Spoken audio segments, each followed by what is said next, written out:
Welcome to a Fish Out of Water podcast. This is your host, Richard Lipman. Today we are interviewing Reverend David William Parry. This is part 3 of this podcast. Oh, David, sorry to interrupt. Thanks very much. We'll do the last 10 minutes or even shorter. 10 minutes is okay, but more than that might be a little problematic.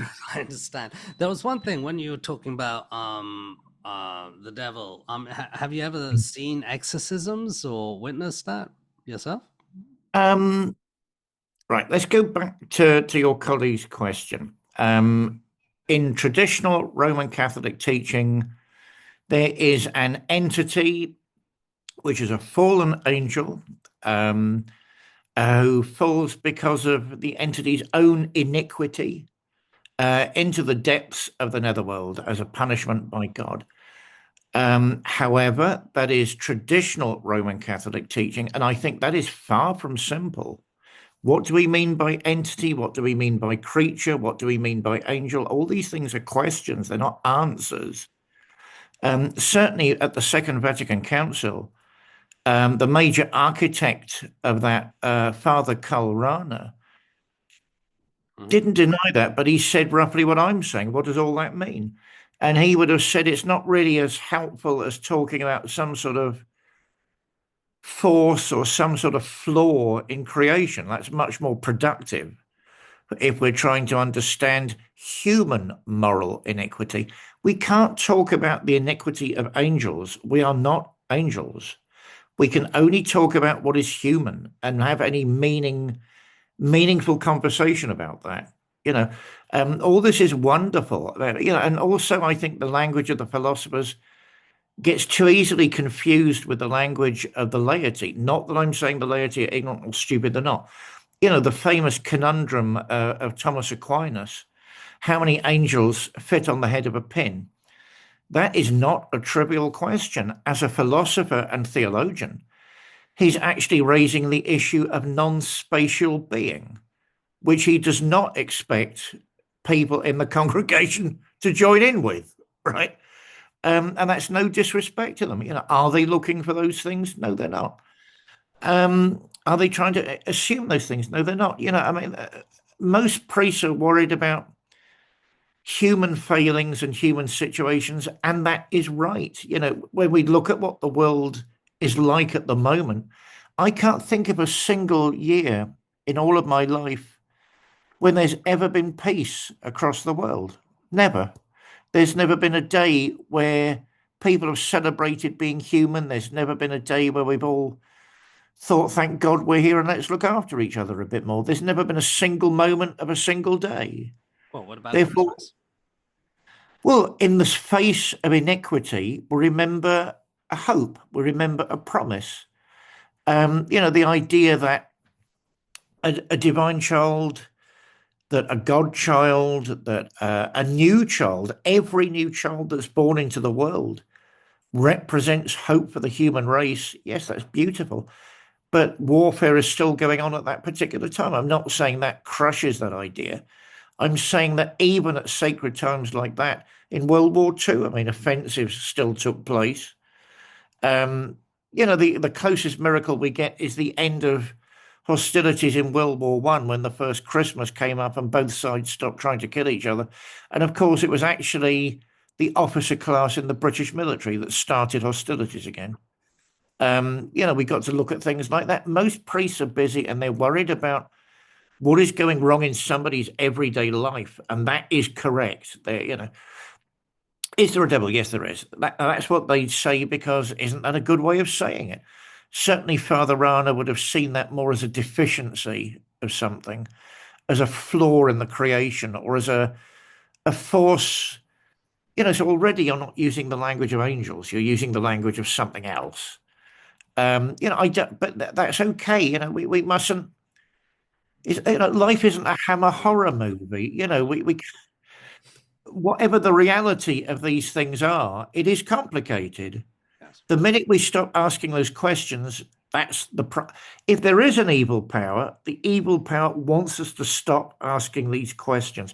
I like the great Catholic exorcist Father Amorth. I mean, there was a movie, I can't remember what it was called, with Russell Crowe about one of the major exorcisms he was involved in. I mean, he is a man of simple faith and he got results. So I'm split down the middle with that one. He's a man I hugely admire. He was the Pope. That was it. That was what it was called, the Pope's exorcist.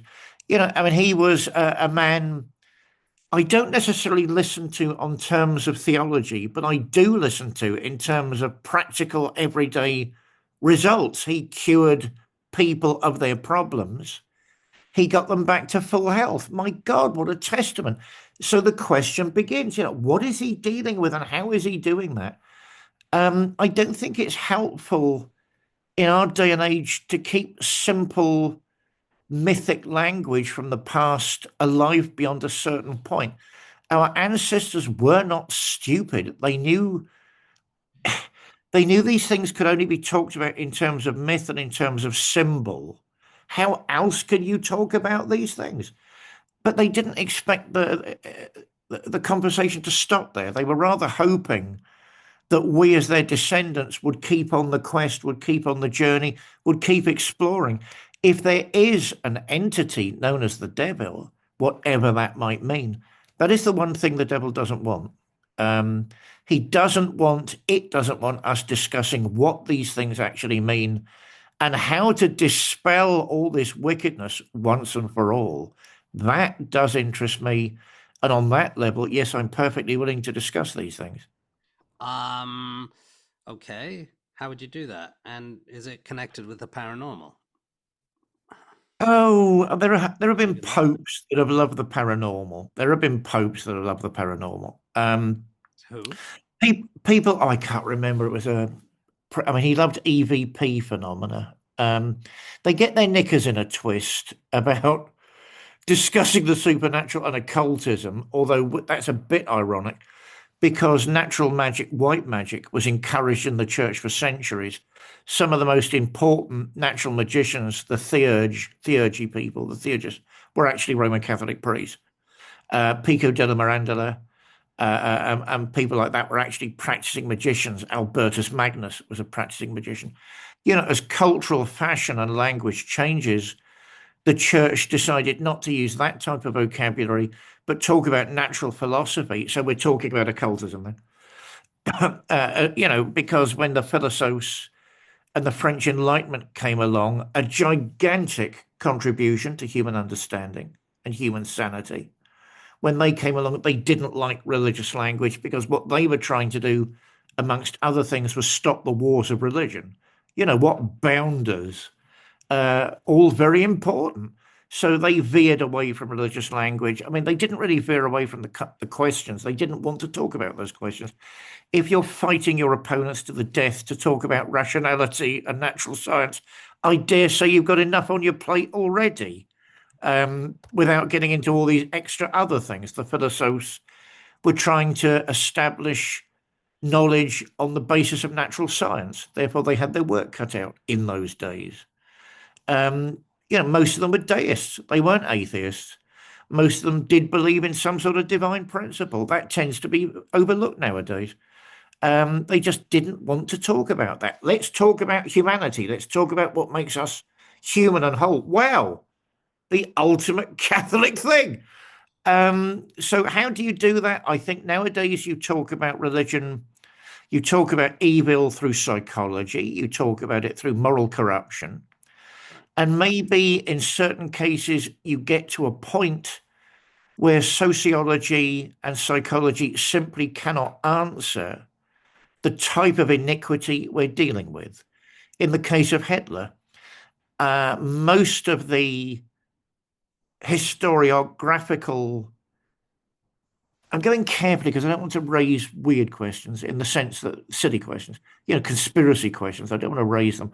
Most of the rational accounts of Hitler's obvious evil fall flat for me. So it's just some guy with his knickers in a twist who caused lots of trouble. So that's it then.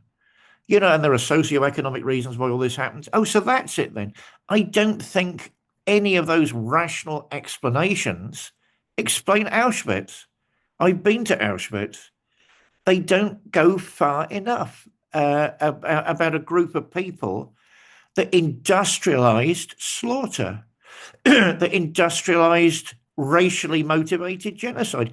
There is no psychological account. There is no political account that can really explain that.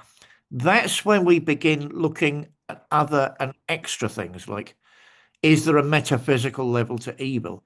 If there is, what is it? So it's not like these questions don't exist, or you suddenly, I don't know why people are so concerned about losing the devil. Take one look at the news, global news, the devil is at work. I don't know why they get more worried about that than being right with God. I wish people were much more worried about being right with God. That sounds more important to me. Are you leading a life of love and tolerance and compassion? If not, why isn't that worrying you more than the devil up to shenanigans? Does it all tie in with the paranormal? Obviously. If you get to cases like Hitler, who's the obvious case, whereby the level of wickedness is so beyond human comprehension. And by the way, the Nazi elite were tinkering with the paranormal. I think that's been established How by so? main. Um, How so? oh, I mean, basically, it was Himmler more than Hitler. I mean, there was a wonderful book, The Occult Roots of Nazism, by Nicholas Goodrich Clark, a very mainstream and established historian, who says, he felt it was unwise to just ignore all of that. Why? Because it was part of the activities of the Nazi Party, and it was part of the resource that the Nazi Party felt it had, part of the justification. That's a weird one that it had for its activities. You've got to remember the Nazi Party was a ruthless, ethnically based war machine. Um, Already, for me, you're getting into sort of demonic territory.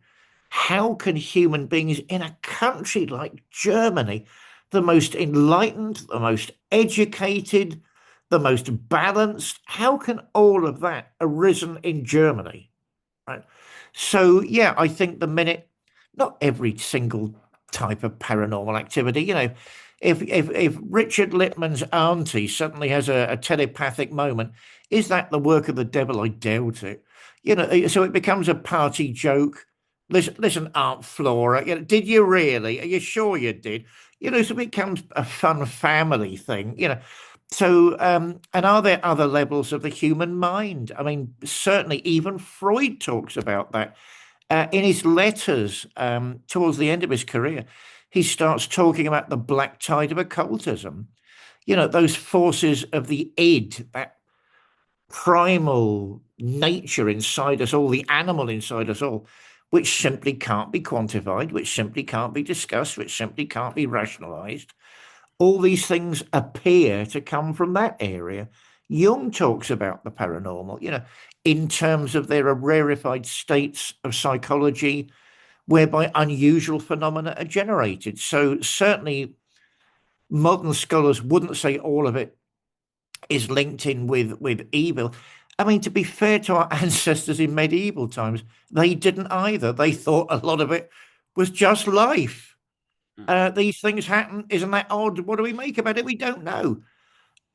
Certainly, it's unwise, having said that, to say that these things don't have a link with demonic activity. At certain points, they do. I mean, weirdly, Ouija boards appear to have a link, but that's because you're opening the mind's access not only to deeper levels of itself, but I mean, you're throwing caution to the wind with Ouija boards in the sense that you're inviting anything to happen. Well, that makes no rational sense to me.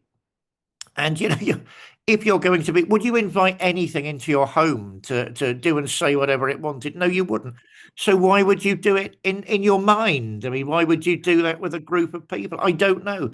Is it just a party gag? Most 99% of the time, yes.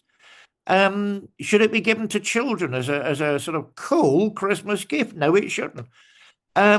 Yeah, I mean, there is a crossover between those things, and there's a direct crossover in certain types of occultism, which isn't just experimental psychology, which isn't just an experimental New Age spirituality. There are types that are directly linked with the forces of evil, and there are times when politicians, by which I'm thinking about Himmler and the Nazi Party, where they brazenly, openly, and directedly want to explore these things for their own political gain. I mean, then you're looking at something absolutely monstrous that cannot be explained by people like me. I'm not trying to reason away these connections. I'm not trying to reason away traditional understanding. Otherwise, I wouldn't be a priest. What I am saying is let's not throw out the baby with the bathwater and let's not rush to conclusions.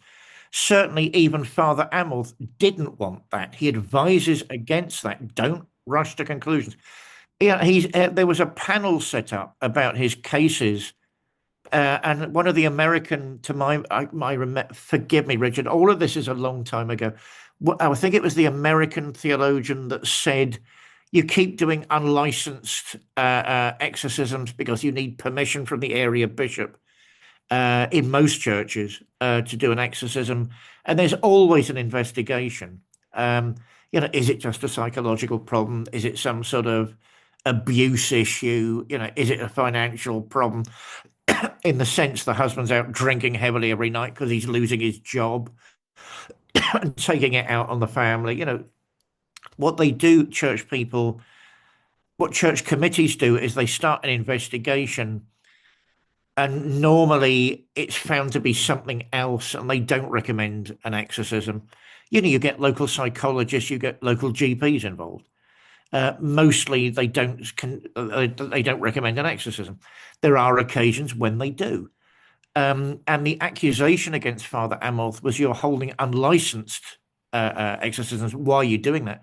But he's very clear they're not exorcisms. It's theatre. It's medical theatre to get people out of a problem. He meant that. It's not him having a sly. I mean, he's a very clever man. He's not being snide. He's not being sly.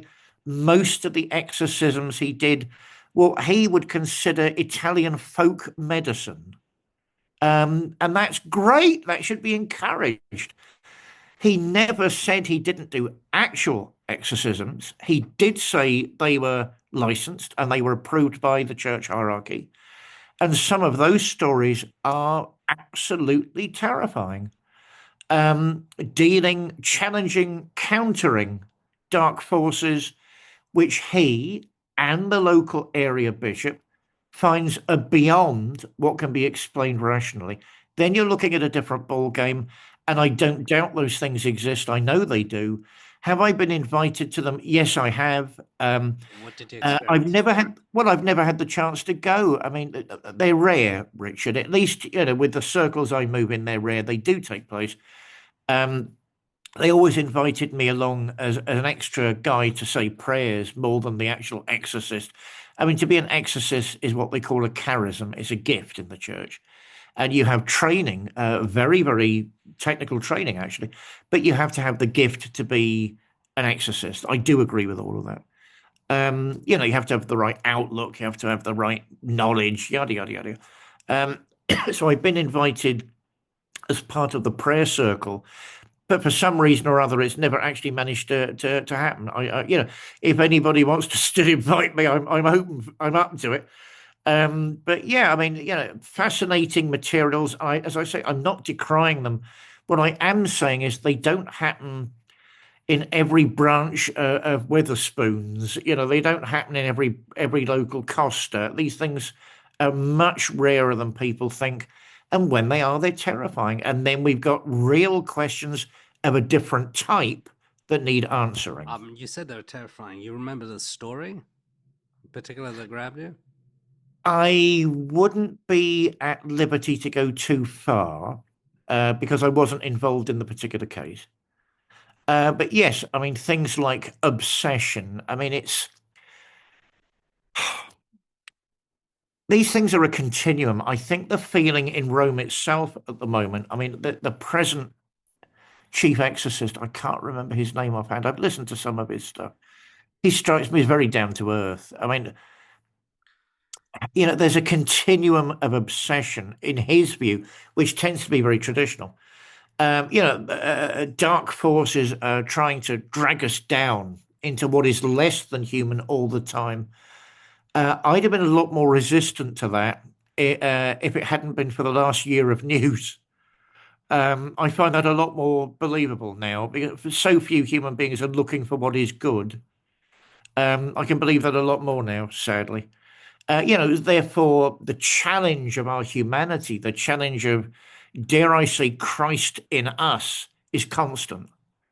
Sometimes that takes an extra step and becomes demonic obsession, whereby you start focusing on your own problems, you start focusing on being down. It's like you're being pushed down, your world becomes smaller and lesser. And either everybody hates you, paranoia starts, or you hate everybody, some type of aggression starts. And sometimes, just sometimes, they say it goes slightly beyond that. Um, I don't think anybody's talking about full possession much nowadays. I mean, what would that mean?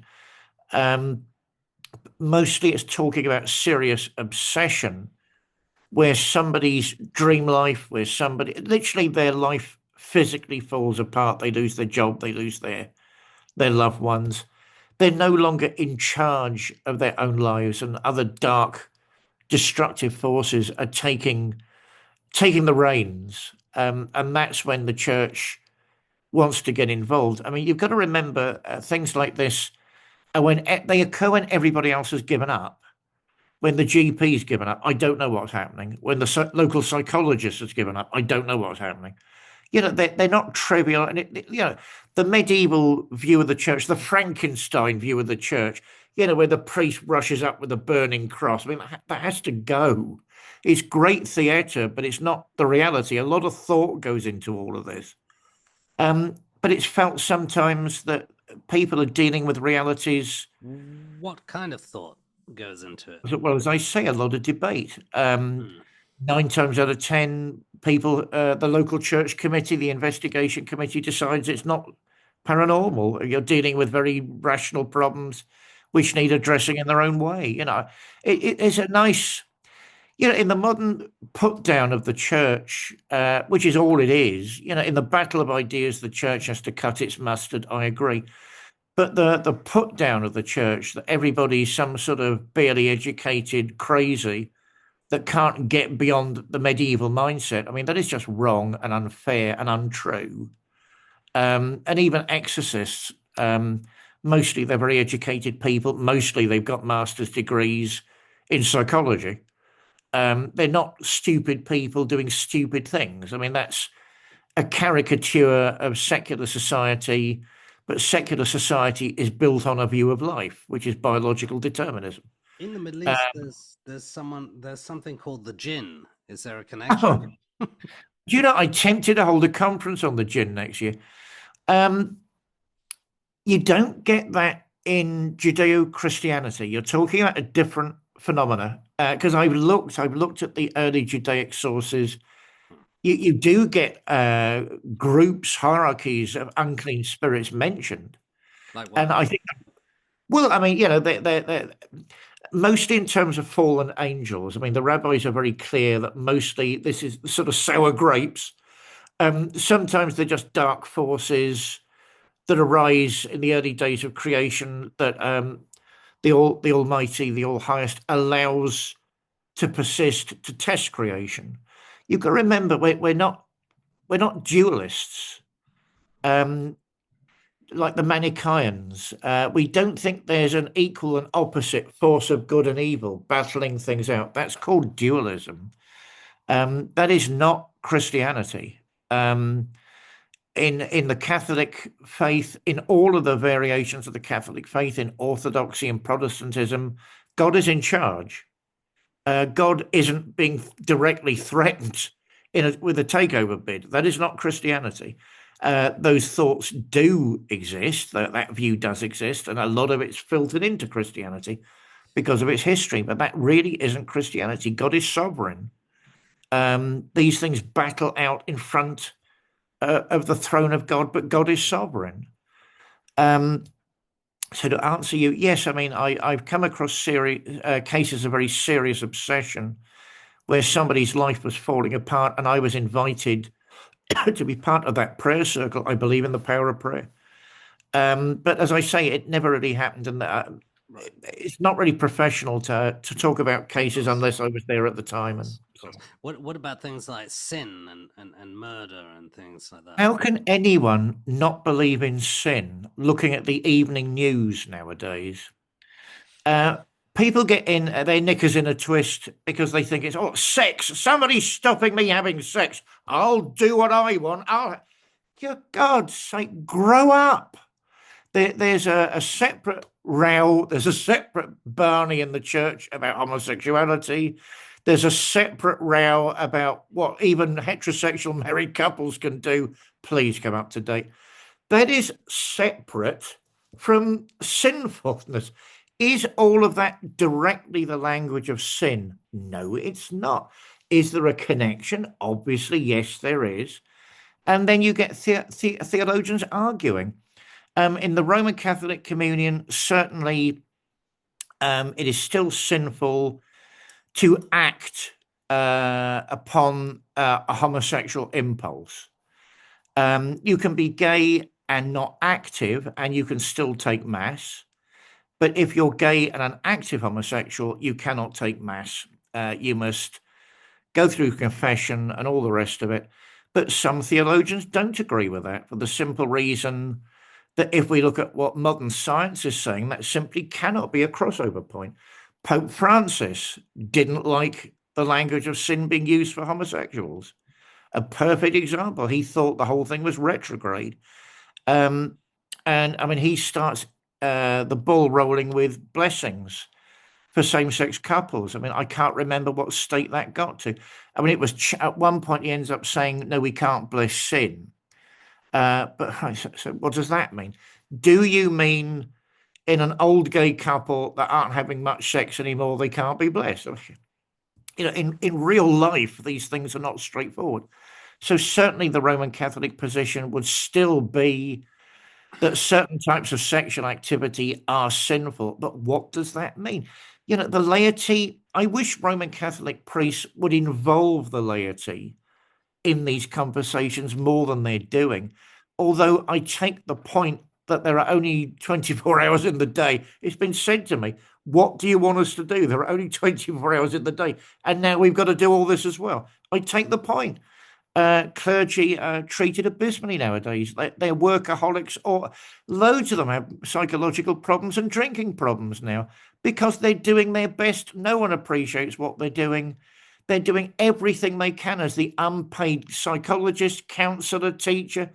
You know, you're on call 24/7 and nobody appreciates a thing they do.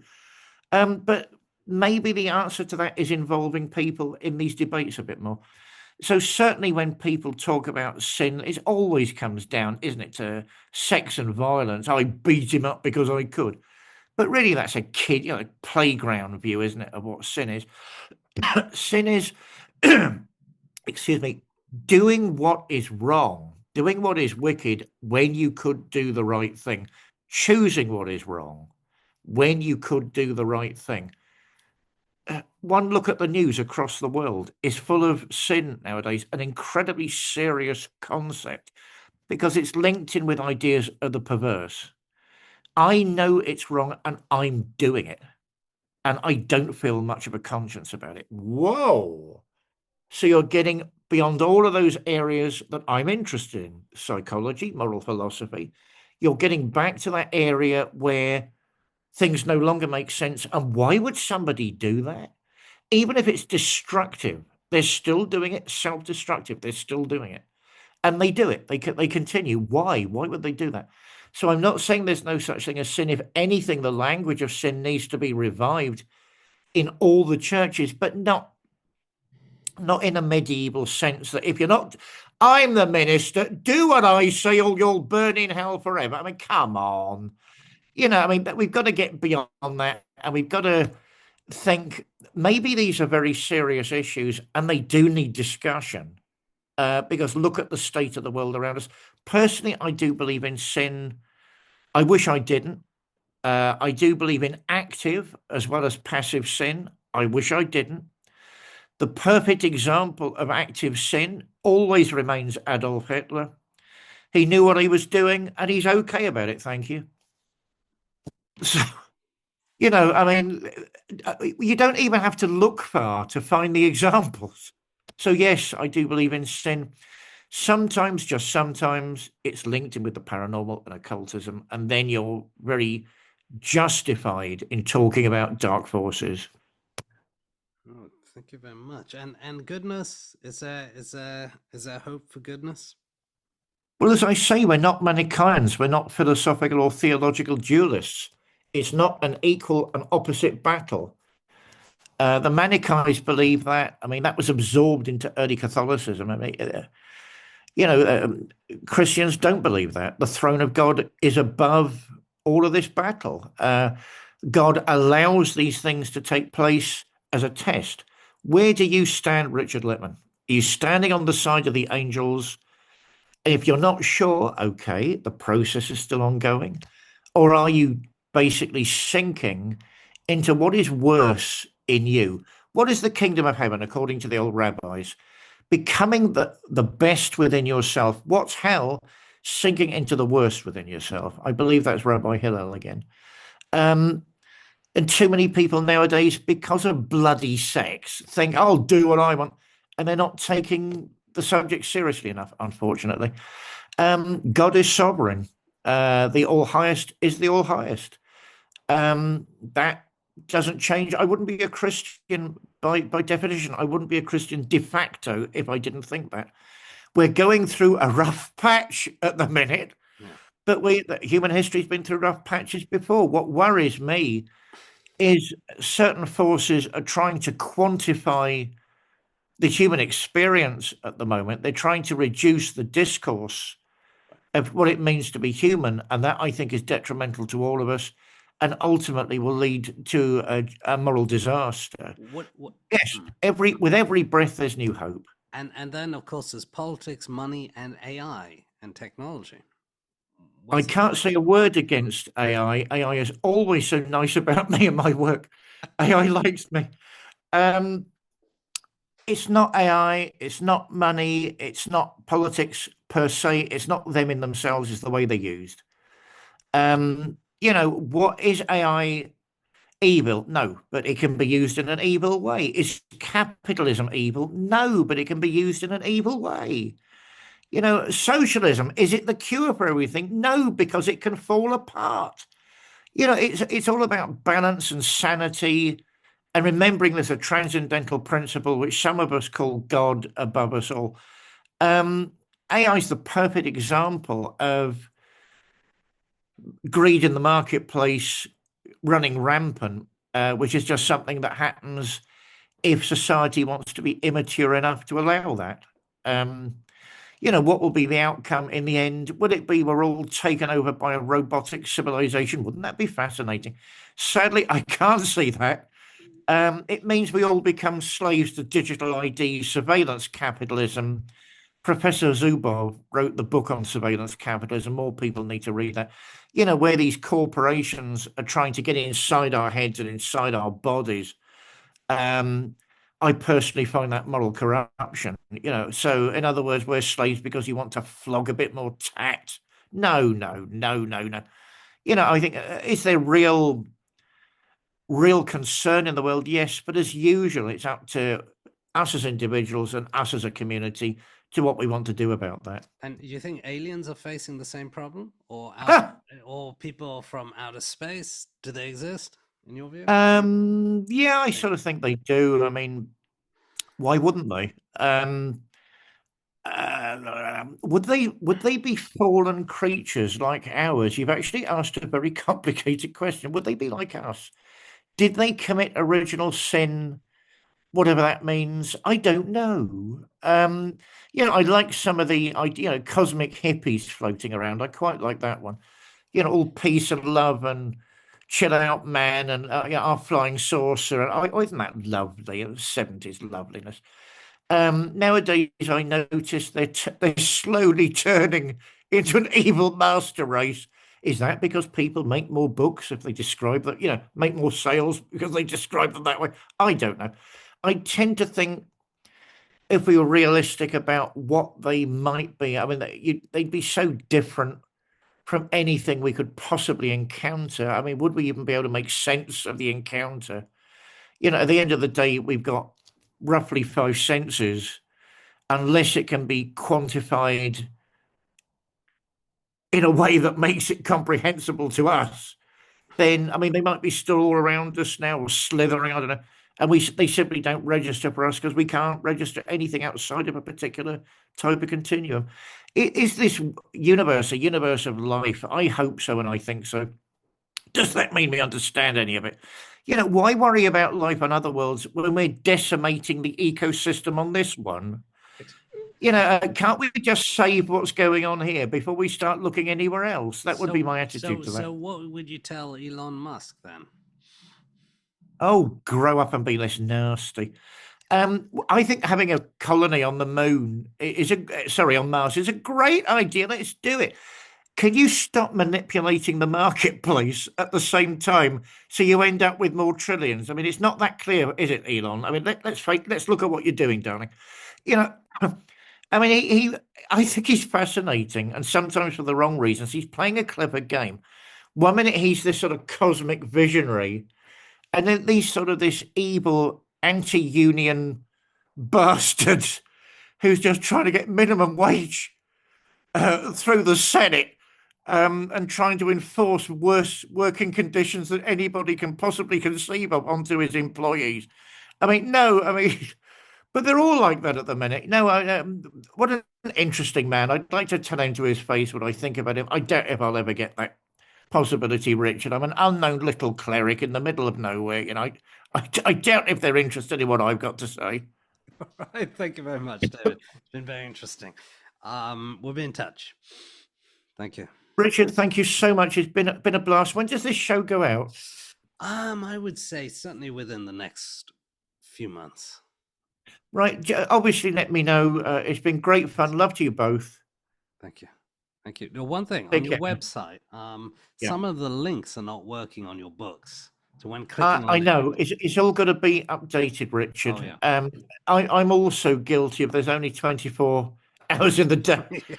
I know it needs doing. So, but at the moment, I'm focusing on the new big book. Because somebody was, and also next year's play, because Victor was saying, well, what are you staging next year? So he's sort of got me, he's cornered me, and I have to focus on those things at the minute. Yes, I know I've got to get that fixed. And thank you for letting me know. Thank you. It's been a pleasure. Good luck with the project. I mean, I hope the other thing's working well. Yeah, we're gonna meet with Chris French hopefully in about 10 days. Right. 10 days, and then he's gonna look at it and give us an opinion. We're also approaching other artists and producers. Yeah. About the incident. Yeah.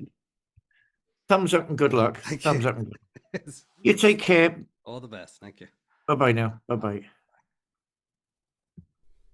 Thank you for listening to a Fish Out of Water podcast. This is your host, Richard Lipman. Should you have any questions, comments, or suggestions, please get in touch.